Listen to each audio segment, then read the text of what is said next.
এগুলো প্রয়োজন হওয়ার মধ্যে যেগুলো হচ্ছে আমাদের এনার্জি লাগে, শরীরের মধ্যে প্রতিদিন কাজ করতে গেলে এনার্জি হয়, আমাদের কার্বোহাইড্রেটের দরকার হয়, আমাদের প্রোটিনের দরকার হয়, এছাড়া আমাদের এই প্রোটিনের দরকার হয়, এছাড়া আদার্স যেগুলো দরকার হয় সেগুলো হচ্ছে নিউট্রিশন, প্রপার নিউট্রিশন আমাদের দরকার হয়। সে প্রপার নিউট্রিশনগুলোর মধ্যে multivitamin, all type of vitamins কিন্তু আমাদের প্রয়োজন হয়, যেগুলো অল টাইপ অফ ভিটামিনস কিন্তু আমাদের খাবারের মধ্যে, সমস্ত খাদ্য খাবারের মধ্যে পায় না। সেখানে ফাইটোনেক্স মাল্টিভিটামিনের মধ্যে ম্যাক্সিমাম পরিমাণে যেটা রিকোয়ারমেন্ট আমাদের যেটা দরকার বডি, সেই পার ডে রিকোয়ারমেন্ট অনুযায়ী কিন্তু এখানে প্রোটিন, এনার্জি এবং আদার্স অন্যান্য ভিটামিনস গুলো আছে, like vitamin C, vitamin D3, vitamin E এবং vitamin B1, nicotinamide, vitamin A এবং zinc, sulphate, copper, iron, magnesium, iodine, selenium, vitamin B6, folic acid, vitamin B12 and pantothenic acid, biotin.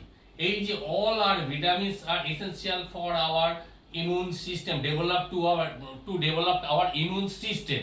এই total vitamin গুলো কিন্তু responsible. এইগুলো যদি আমরা daily ফুডের মধ্যে পাই বা ডেইলি যদি ফুডের মধ্যে না পাওয়ার জন্য আমাদের বডির সেল এবং অর্গানগুলো ধীরে ধীরে ড্যামেজ হতে পারে। ফার্দার আমরা যখন বয়সজনিত কারণে আমরা রোগগুলো দেখি তখন যে আমাদের সেল ড্যামেজ হচ্ছে, অর্গান ড্যামেজ হচ্ছে বলে ডাক্তার বড় বড় একটা লিস্ট করে দেয়। আমরা যদি প্রিভেনশন হিসাবে প্রথমেই যদি আমরা প্রত্যেকেই, এটা কিন্তু মাল্টিভিটামিন সবাই নিতে পারে, প্রথমেই যদি আমরা এই ভিটামিনটা ইউজ করতে থাকি এবং প্রত্যেকের কাছে যদি বলতে থাকি যে আমাদের এই ভিটামিনটা ইউজ করলে আমাদের ডেইলি রুটিনের যে ইমিউনিটি রুটিনের যে খাদ্য অভ্যাসগুলো আছে তার মধ্যে যে পরিপূরক হয় না, এটা খাদ্য পরিপূরক হিসাবে একটা মাল্টিভিটামিন ফাইটোনেক্স খাদ্য পরিপূরক হিসাবে কাজ করবে আর কি। এবং আমরা ভবিষ্যতে আদার্স রোগজনিত বা হঠাৎ ক্লাইমেট চেঞ্জ হচ্ছে, আমাদের একটা সর্দি কাশ হয়ে গেল, কারণ ডিউ টু দা আমাদের ইমিউন সিস্টেমটা স্ট্রং লেভেলে নেই, সেই জায়গাতে নেই এখনো পর্যন্ত। যে পরবর্তীকালে স্ট্রং লেভেল যদি আমরা করতে পারি তাহলে আমরা ডেইলি যে আমরা রোগগ্রস্ত হই বা সিজনের যে রোগগ্রস্ত হই সেই রোগগ্রস্ত থেকে আমরা অনেক মুক্ত পাবো। তা ইচ অ্যান্ড এভরি বাচ্চা থেকে বড় প্রত্যেকের কিন্তু আমাদের ইমিউনিটি পাওয়ারটাকে স্ট্রং করার দরকার আছে। হ্যাঁ, সেই স্ট্রংনেসটার জন্য কিন্তু সুবিধাকারী মাল্টিভিটামিন ইজ অনলি প্রোডাক্ট যেটা দিয়ে আমরা কিন্তু প্রত্যেকটা ফ্যামিলির একটা ইমিউন বুস্টার হিসাবে ব্যবহার করতে পারি। প্রত্যেকদিন আমরা দুটো স্প্রে করে, দুটো পাপ করে জিভের মধ্যে নেব, আর বাকিটা আর ডেইলি দুবার নেব।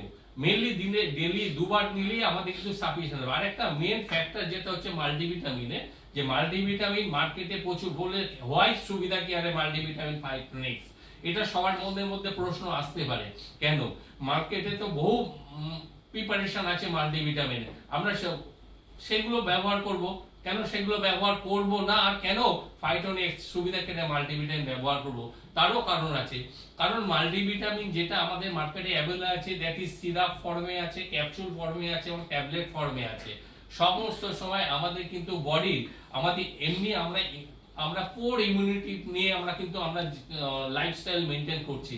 এই পোর ইমিউনিটির জন্য কাছে আমাদের প্রত্যেকটা ভিটামিন কিন্তু প্রপারলি আমাদের বডিতে অ্যাবজর্ব হতে পারে না, সেটা ট্যাবলেট আকারে হলে, ক্যাপসুল আকারে হোক বা সিরাপ আকারে হোক, সেটা কিন্তু আমাদের অ্যাবজর্পশন রেট অফ অ্যাবজর্পশনটা অনেক পোর হয়ে যায়। আমরা সাফিসিয়েন্ট কোয়ান্টাম সেখান থেকে পাই না, ম্যাক্সিমামটা স্ক্রিট আউট হয়ে যায় থ্রু দা ইউরিন। কিন্তু এই যে ফাইটোনেক্স ওরাল স্প্রে যেটা আমরা অ্যাকচুয়ালি এটা জিভের তলাতে দিচ্ছি, জিভের তলায় স্প্রে করার জন্য এটা ডাইরেক্টলি আমাদের ব্লাডের মধ্যে চলে যাচ্ছে এবং 100% অ্যাবজর্পশনটা হচ্ছে, যেটা কিনা অন্যান্য যে কোনো ট্যাবলেট, ক্যাপসুল বা আদার্স প্রিপারেশন থেকে আমরা পাচ্ছি না। পুরোটাই আমরা এখান থেকে পাচ্ছি বেনিফিট, পুরো ফুল বেনিফিট অফ ভিটামিন বি মাল্টিভিটামিনের ফুল বেনিফিটটা আমরা সুবিধাকারে ফাইটোনেক্স থেকে পাচ্ছি, দা আদার্স কোনো কোম্পানির মাল্টিভিটামিন থেকে আমরা পাই না। This is the advantage, very advantage of our multivitamin Phytonex. এটাই একটা বিশাল অ্যাডভান্টেজ যেটা অন্যান্য কোম্পানি কোনোটাই নাই।